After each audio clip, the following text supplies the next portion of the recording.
Uitați la noi în Italia, în Cremona, ninge. Ninge de aseară, un pic a început. Și acum au ajuns aproape, sunt 20 de centimetri aproape.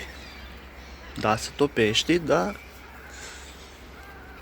e rece și îi dă cu fulgi mari de asta.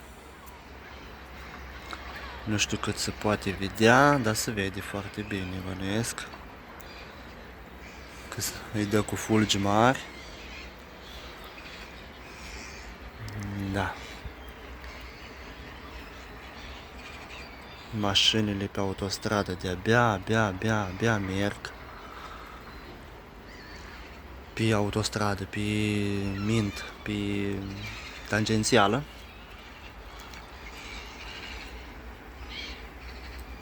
Da.